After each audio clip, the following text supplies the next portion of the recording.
give Jehovah, for his name alone is high. And his glory is exalted. And his glory is exalted. And his glory is exalted. Far above the earth and sky. Let them praises give Jehovah. They were made at his command. Then forever he established. His decree shall ever stand. From the earth, oh, praise Jehovah. All ye floods, ye dragons all. Fire and hail and snow and vapors, stormy winds that hear him call. Let them praises give Jehovah, for his name alone is high. And his glory is exalted. And his glory is exalted. And his glory is exalted. Far above the earth and sky.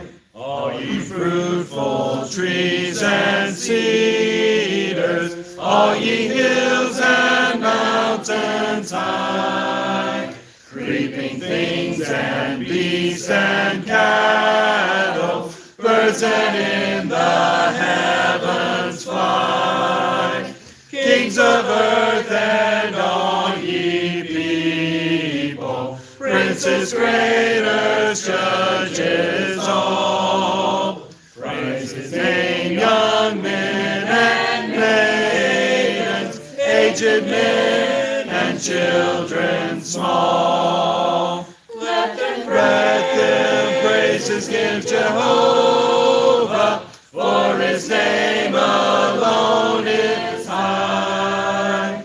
And his glory is exalted. And his glory is exalted. And his glory is exalted. Far above the earth and sky.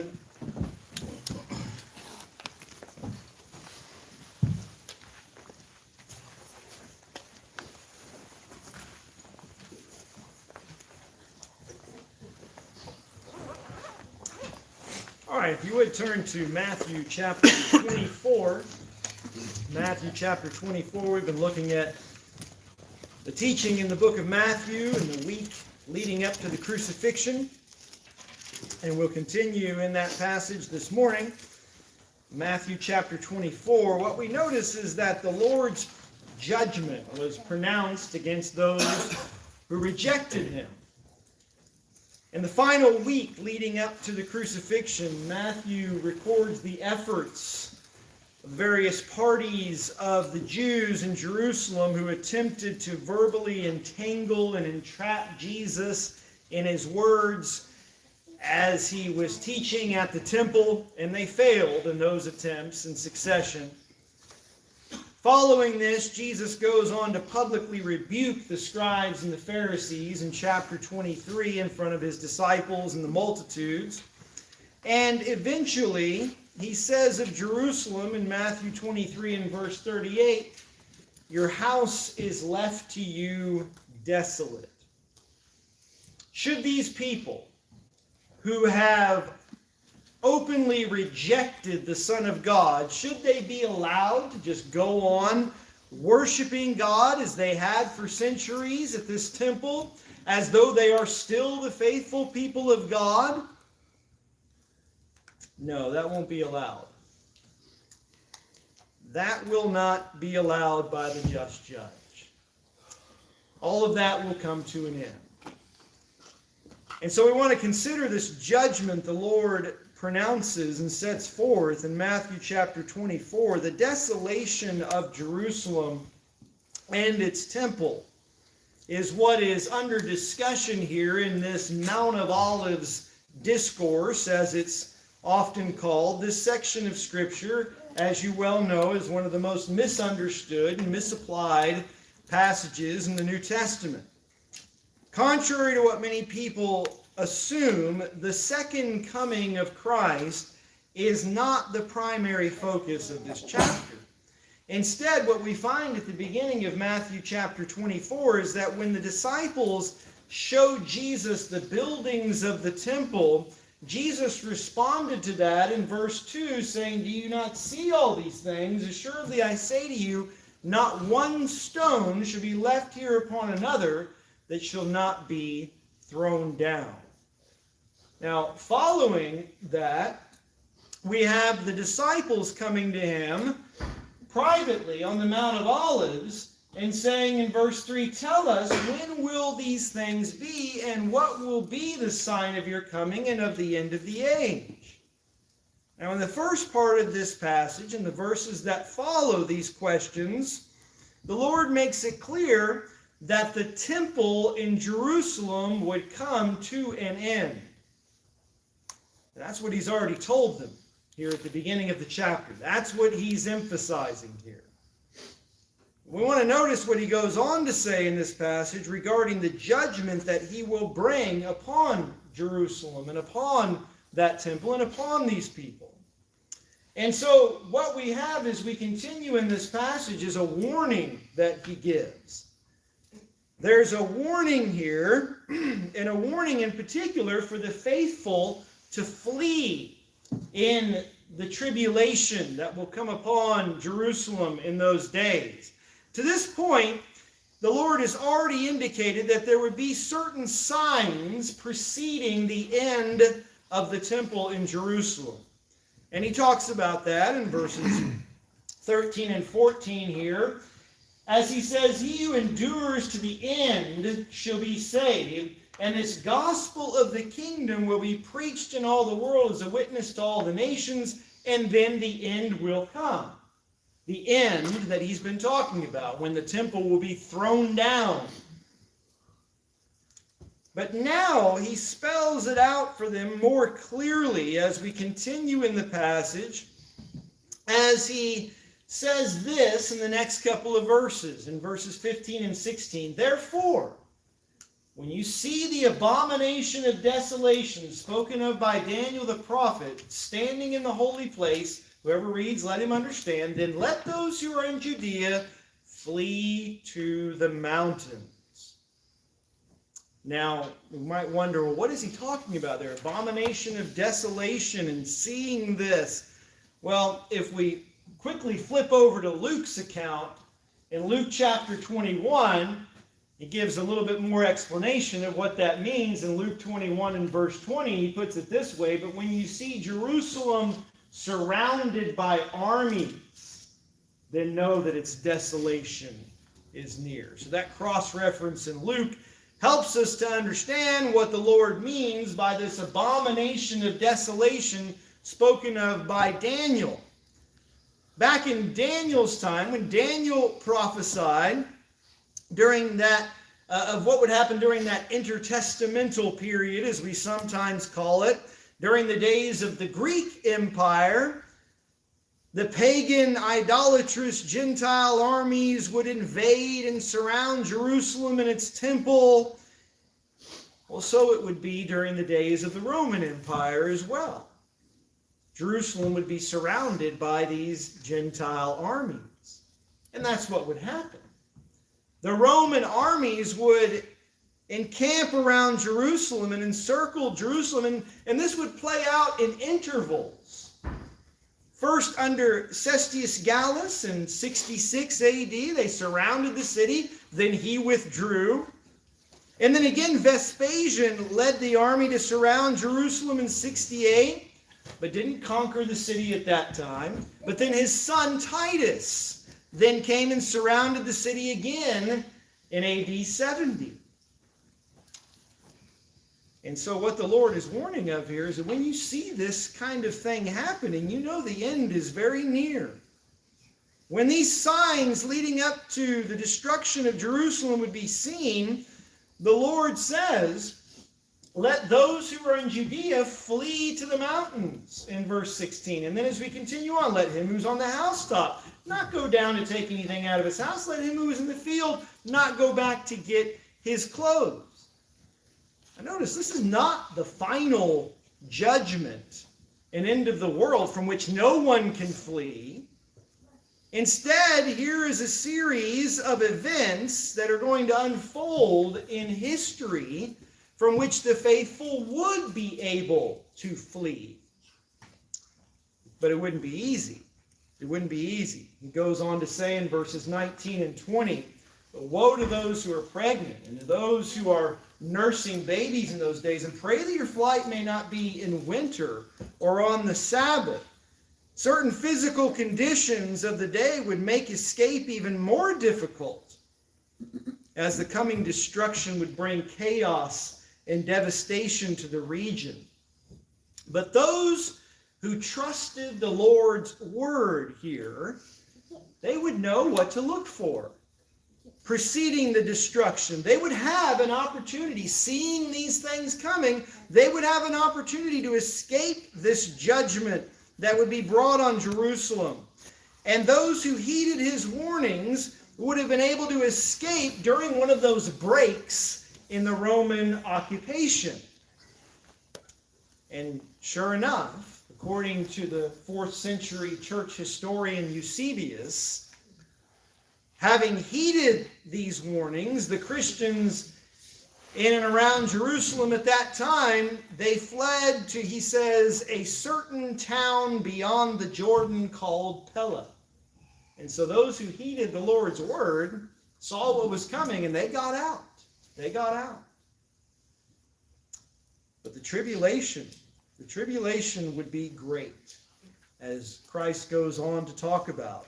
Here in Matthew 24, as we continue in verse 21, he says, for then there will be great tribulation, such as has not been since the beginning of the world until this time, no, nor ever shall be. And unless those days were shortened, no flesh would be saved. But for the elect's sake, those days will be shortened. The Roman siege and destruction of Jerusalem and its temple would be a mass casualty event, marked by an extended period of severe trouble, distress, and anguish for the Jewish people. The 1st century Jewish historian Josephus describes the horrific conditions that arose at that time, involving starvation and death. He says that 97,000 were taken captive and 1.1 million were killed over the course of 6 months. You talk about great tribulation. There it is. And he also mentions that there was, in his work, The Wars of the Jews, he mentions these things. He says there was nothing greater or more terrible than the noise of the burning of the temple itself at that time. Now, at the same time, as we look at the Lord's warning here, these terrible events would not be the literal end of the world. Those who experienced these things would not at that time witness the actual second coming of Christ. And the Lord makes this clear in the verses that follow as we continue on in verse 23. He says, then if anyone says to you, look, here is the Christ, or there, do not believe it. For false Christ and false prophets will rise and show great signs and wonders to deceive, if possible, even the elect. See, I have told you beforehand. Then if anyone says to you, look, here is the Christ, he says, do not believe it in verse 23. That's not what's happening here. And notice as we continue on, he says, therefore, if they say to you, look, he's in the desert, do not go out. Look, he's in the inner rooms, do not believe it. Now notice verses 27 and 28. For as the lightning comes from the east and flashes to the west, so also will the coming of the Son of Man be. And he says, for wherever the carcass is, there the eagles will be gathered together. When the Lord does come a second time, as he points out here, there's not going to be anything hidden or secret about that. There's not going to be any mistaking whether or not he's come. That'll be obvious. But what's happening here, what he's talking about here in this tribulation, on the other hand, is that Jerusalem and its temple are being set upon by the Roman armies just like a wild animal would have its carcass devoured by the birds of prey. The Roman legions marching in with their eagle-top standards would enter and essentially kill Jerusalem and its sacred temple. Just as the Lord forewarned, their house would be left desolate as their magnificent temple and city would be completely and utterly overthrown. But the warning is there for the faithful to heed these things and to get out, to escape in time. Now, the destruction itself is the next point of consideration here. The fall of Jerusalem would come at the conclusion of its tribulation. Notice, as we look at chapter 24 and verse 29, immediately after the tribulation of those days, the sun will be darkened, the moon will not give its light, the stars will fall from heaven, and the powers of the heaven will be shaken. Now the disciples, remember, what did they want to know back in verse 3? Tell us, when will these things be? What will be the sign of your coming and of the end of the age? They wanted to know when the temple would be thrown down. What visual signs may alert them that the Lord's judgment against Jerusalem and its holy place were drawing near? Since these are their primary concerns, their questions have been the primary focus of the Lord's teaching in this chapter. He has warned them that they will be hated, they will be persecuted as they work to spread the gospel. But once they preach to all nations, he says, then the end will come. Then the end of Jerusalem and its temple will come.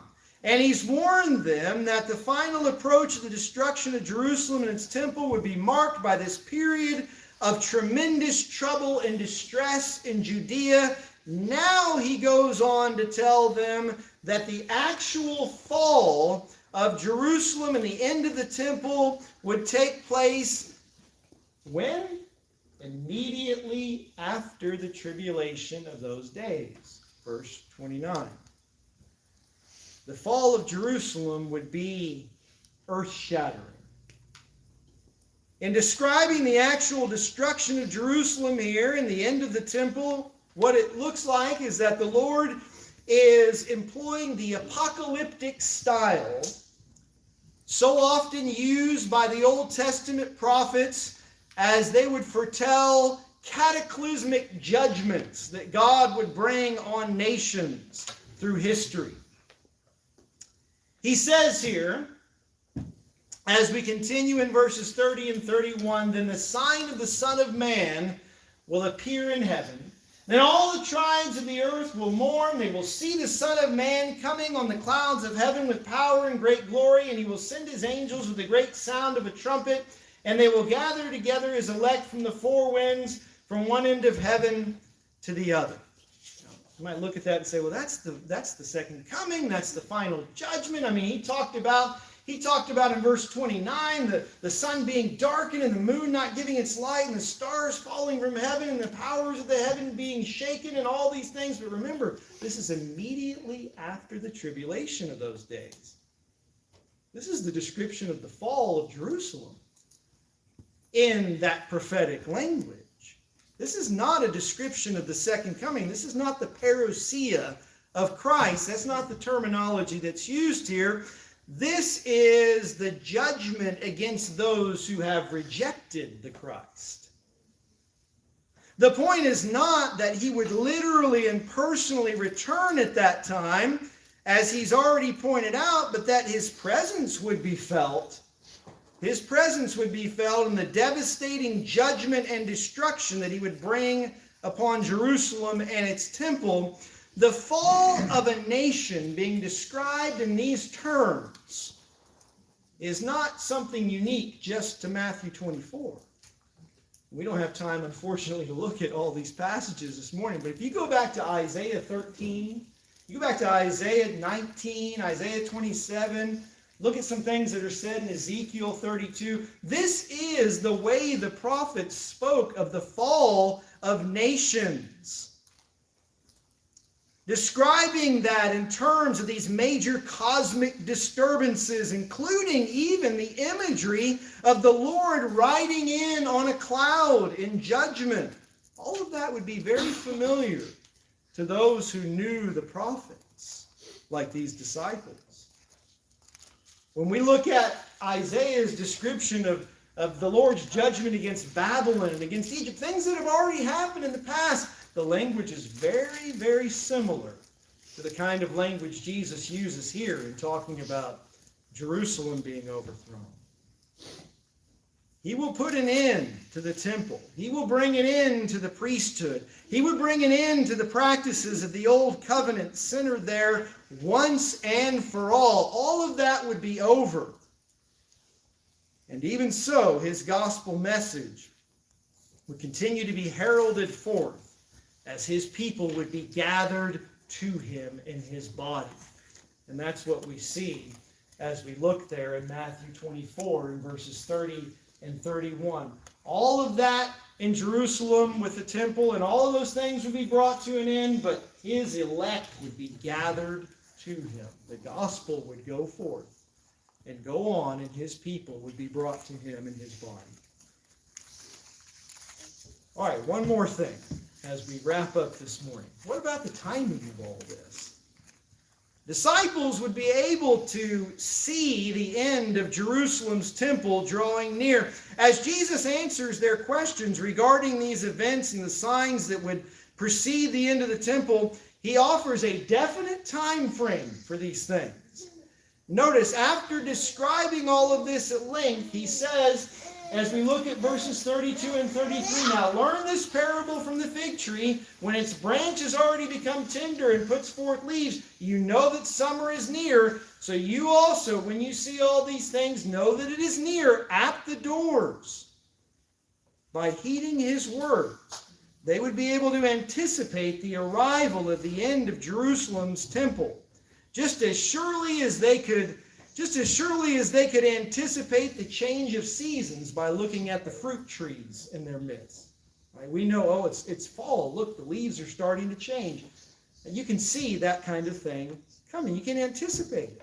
He's given them all the information they need to be prepared and to be ready for this seismic shift of which he has warned. And the disciples would experience the end of Jerusalem's temple in their lifetime. Verse 34, the next verse, assuredly I say to you, this generation will by no means pass away till all these things take place. See, rather than leaving open the possibility that the things he's been talking about may come to pass centuries later, he says, no, it's going to happen in this generation. And that word generation has to do with the whole multitude of men living at the same time, according to Thayer's lexicon. That's what we're talking about here. That's what the Lord is talking about. The generation of people living at that time when Jesus first spoke these words, they would still be living when this prophecy concerning the temple in Jerusalem would be fulfilled. And so the first 33 verses, what he's been focusing on here, everything up to verse 34, all of that would take place during the time in which the apostles were still living. All of that had to be fulfilled in the first century. And with the benefit of hindsight and the historical record, we can see that these things were fulfilled during the lifetime of the apostles when the Roman armies came and destroyed Jerusalem and its temple within a mere 40 years of Jesus having spoken these things. Titus in AD 70 destroyed Jerusalem, the Roman general Titus. That's when these things were fulfilled, AD 70. And so the Judeans who rejected Jesus know they would not be able to carry on some semblance of a charade that they were still God's people even though they had rejected his Son. Instead, they would face a great tribulation that would overtake them in those days. Their house would be left to them desolate as a result of the Lord's judgment raining down on Jerusalem and its temple, bringing an end to the practice of the old covenant once and for all. It had been fulfilled by Christ. The words of the great prophet, the words of the great king and judge, all of that came to pass, just exactly as he set them forth. You can believe, you can trust his word. Whatever he says about the future, that will also be fulfilled. Thank you for listening. Thank you for being here this morning. We'll take a moment now to get ready for our classes.